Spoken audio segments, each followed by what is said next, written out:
Science as we understand it starts with the ancient Greeks. This extraordinary culture that lived in the Aegean part of the Mediterranean about 2,500 years ago. Over a span of a few hundred years, a small number of extraordinary thinkers, philosophers of the time, came up with strikingly prescient ideas about nature and the universe. They didn't always agree, and they weren't observational scientists, they were philosophers, so we can see striking divergence in the ideas they had. Consider this on the possibility of life in the universe. Epicurus saying there must be infinite worlds both like and unlike this world, and going on to speculate about creatures and perhaps intelligent creatures on those worlds. That's a strikingly modern statement that fits completely with modern astrobiology. And yet from the same time, we also have the statement of Aristotle that this world must be unique. The Earth. There can be no other world. And the dominant philosopher of the time, his opinion held, and so forward into history, the idea of the Earth is unique and esteemed amongst objects, and of course the center of the universe held sway.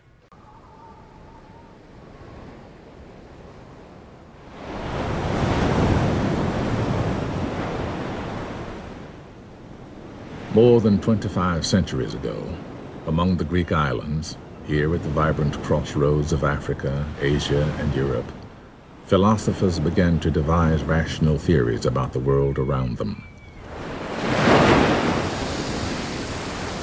The wondrous ways and forms of nature, they said, could be understood.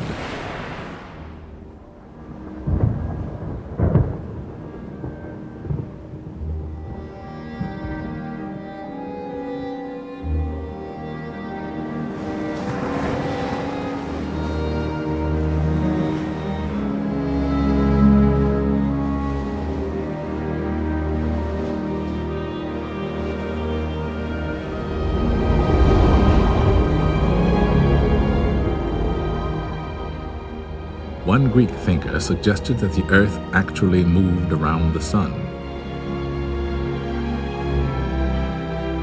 Another taught that everything, the work of man and nature, was made of particles too small to see.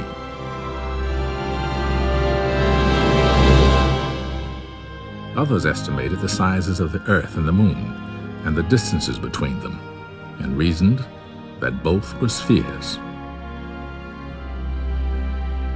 But it would be many centuries before we had the tools to extend our vision and confirm the wisdom of these early thinkers. In the meantime, people around the world gazed on the stars and gave them names. Most assumed that the Earth was the center of an unchanging universe. We will talk about the contribution of the ancient Greeks to science, but they made an extraordinary set of contributions to other fields as well. Obviously to philosophy and logic, the foundational pieces of the scientific method, but they also gave us strikingly modern ideas on systems of government, of law, and of the city-state. They had ideas in theater and music and the arts that are still used to the present day. While their ideas on medicine were perhaps a little archaic, they also contain some rudiments of modern ideas. In mathematics, they came up with the ideas of geometry, algebra, the notion of infinity, and even the concept of irrational numbers. And then, strikingly, for people who may never have traveled more than a few dozen miles in their lives, any educated ancient Greek knew that the Earth was round, suspected that the sun was larger than the Earth, and had the idea of a vast universe, much larger than the Earth itself. What allowed a small set of people, basically a set of interrelated city-states in the Aegean Peninsula, to come up with such radical ideas, so advanced for their time? Nobody really knows. But unlike the fixed civilizations of Greece, Mesopotamia, and Babylon, the Greeks were mobile.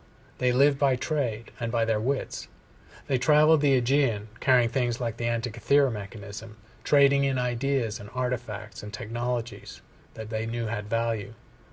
Because they were mobile and lived by trade and commerce, they were open to ideas. They had to be. That's how they survived. They also esteemed thought and rational thought above all things, and they implemented it in their society in every way that they could. They were also a small, nimble society, not too large. They did indeed depend on slaves for that small set of thinkers to be able to think the way they did, but otherwise they were democratic in their implementation of the rule of law.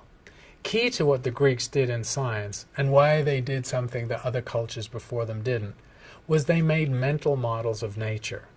Other cultures were willing to track the motions in the night sky and indeed see patterns, but they never went to a general principle or an abstract idea of what they saw. They just took it to be the way they saw it. The Greeks were making mental models, and they were using mathematics to understand the patterns of nature in an abstract way, and rather than a literal way. This is the rudiment of the scientific method. One example will show this in mathematics. The Egyptians used to survey the Egyptian Nile Valley, which flooded every year, because during the floods all of the lines and demarcations with property were obliterated. And so they developed the surveying techniques to resurvey the plots of land in the Nile Delta. To lay out these right-angle triangles, they kept enormous loops of rope knotted in increments that corresponded to perfect triangles. For instance, 3 squared plus 4 squared equals 5 squared. So they would keep the triad of numbers that led to perfect triangles, meaning they could stretch these ropes out into right-angle triangles of different sizes and put a rectilinear grid in place every year.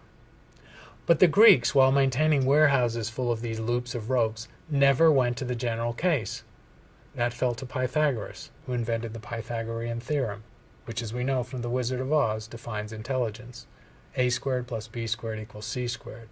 What he's doing is abstracting into algebra the general case. Pythagoras knew this was a big invention, an innovation. Legend has it that he sacrificed 100 oxen to the gods when he came up with his Pythagorean theorem. And he wasn't a rich man. That was a lot of oxen. So the mathematics that was applied to the natural world and that became the basis of the scientific method dates back to these times. Now, it wasn't always esteemed in those times. Pythagoras ran what in modern age we would probably characterize as a cult. He and his followers lived in an island in the Aegean Sea. They'd been hounded off the Greek homeland, and there was an indication he would have been killed if he'd gone back. His followers were like acolytes or cult followers. Nothing Pythagoras wrote survives to us. Everything we know about him comes from his followers and their descendants. And Pythagoras went further. He went to the limit, suggesting that the universe itself is a mathematical entity. As we'll see when we get to cosmology, that's a strikingly modern idea, where the mathematical theories of general relativity and perhaps string theory underlie nature at the deepest and most profound level in modern scientific theorizing. Pythagoras may have been right. A great example of the application of both logic and mathematics to the everyday world and the astronomical world comes in the fact that the average educated Greek knew that the earth was round and how large it was. Think how striking that is, millennia ago, when none of these people would have traveled more than a few dozen miles in their lives. The logic behind this was fairly simple.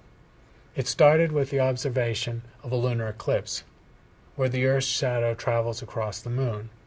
Understanding the illumination of the Earth, Sun, and the Moon, the Greeks knew that that was the situation during a lunar eclipse, and so they could see that the Earth projected a circular shadow onto the Moon. And they knew that the only object where, regardless of its orientation, it casts a circular shadow is a sphere. So for them, logically, it was self-evident that the Earth was a sphere. As for the size of the sphere, they make another observation.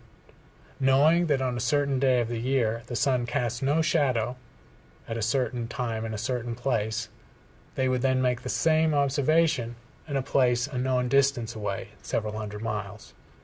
And at that distance, the Earth casts a shadow with an angle that can be measured. And then it is simple geometry of similar triangles to infer the diameter or circumference of the Earth, knowing only the angle cast by that shadow and the distance between those 2 points on the Earth's surface. They actually got the size of the Earth accurate to about 5%, which may have been fortuitous because their linear distance measurement on the Earth was perhaps not that precise. But the principle was valid, so the Greeks absolutely knew the size of the Earth. A separate piece of logic led to the inference that the Earth was larger than the Moon and smaller than the Sun, and that led one Greek thinker, 2,000 years before Copernicus, to speculate on a heliocentric model. So they were strikingly modern in their views of space and time. They were also asking profound questions, and two examples will give a sense of this. Plato had a colleague called Archytas. Archytas wondered about the universe. Was it finite or infinite? It's a dichotomy, and it's very profound. In the analogy he used, he imagined a warrior, a spear carrier, who went to the edge of the universe as far as they could travel and hurled their spear. What do you imagine, Archytas said, should happen? Should the spear travel forever, and into what? Or will the sphere hit a boundary or a barrier or the limit? And then what is that substance, and what's beyond that substance? So in this logic, Archytas knew that if there is a boundary or a barrier or a container, then something has to contain the container. And so in his logic, it was more rational to imagine that the universe was infinite. And so in Greek philosophy of the time, the dominant idea was of an infinite universe. 100 or so years later, Democritus made an analogous thought experiment, this time going in the downward direction. He imagined a sharp knife in a stone. You cut the stone into smaller and smaller pebbles until it becomes a grain of sand.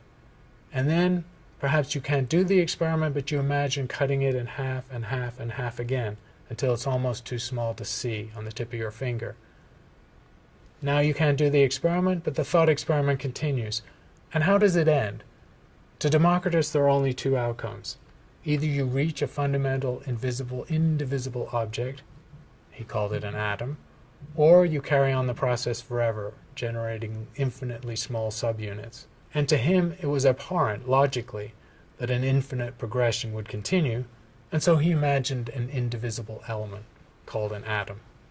He hypothesized atoms and also inferred that the properties of normal material, like its texture or its smell or its taste, would be secondary properties not held by the individual atoms themselves.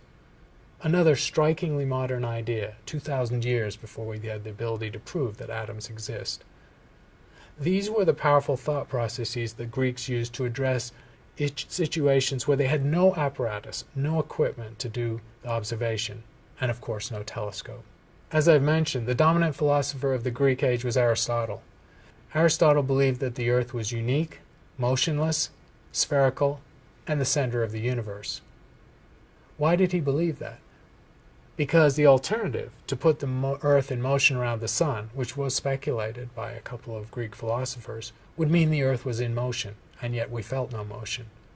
If you think about it, knowing the size of the earth, if the earth is in motion, then at a Greek latitude, the earth must be spinning about 700 miles an hour. No such motion was obvious. So to Aristotle, it was self-evident that the earth could not be moving. And if it was stationary, it was most sensibly the center of the universe. So that is called the geocentric model that came to us from the Greeks. But there's a fly in the ointment of this model, and it comes from those moving objects in the night sky, the planets, especially Mars. When you observe Mars carefully over a period of years, there are some times when, in its normal steady motion through the fixed pattern of the stars, it appears to reverse course for a few months and then resume its normal motion. That so-called retrograde motion was a strange anomaly, also observed for Jupiter and Saturn, and it had no natural explanation in a geocentric model where the Earth is the center of the universe and the planets simply orbit on crystalline spheres around us. So this retrograde motion stayed as an enigma in the Greek time, and would eventually come back into prominence at the Copernican Revolution. The astronomical knowledge of the ancient world, of the Greek world, was codified by Ptolemy, a thinker from about 100 AD. He wrote up the astronomical knowledge of the ancient world in a 47-volume encyclopedia called the Almagest, which is Arabic for the greatest. And this was the knowledge that went forward through the Dark Ages and medieval times that followed, when scientific progress essentially ground to a halt. The Ptolemaic model is based on geocentric cosmology, with the Earth stationary at the center of the universe. And to explain what are actually non-uniform motions of the planets in the night sky, you can't do it with simple spherical objects. A reminder of why we're looking to explain this with spherical objects was the dominant influence not only of Aristotle but of Pythagoras. And for Pythagoras, the sphere is the most perfect shape, as the circle is the most perfect shape. And so it was natural that celestial objects would follow circular trajectories. But they don't. And so to make that happen in a Ptolemaic or geocentric model, you have to add offset or retrograde spheres, spheres within spheres if you like. And in the end, it took 47 spheres in the Ptolemaic model to explain the motions of only 7 objects. King Alonso X of Spain in the 11th century, when presented this by the court astronomers of the time, said, "If His Almighty had asked me, I would have suggested something simpler." So this was considered a kludge, an inelegant solution for cosmology, but there things rested through the medieval times. An extraordinary set of ideas emerged from ancient Greek philosophers about 2,500 years ago, including the notion of atoms, the idea of a heliocentric universe, the size of a universe that's far larger than the Earth, and other concepts that would only be proven in the 20th century. The Greeks applied logic and mathematics to their understanding of nature, and they were the first culture to use mental models and abstraction as a way of understanding the world around them.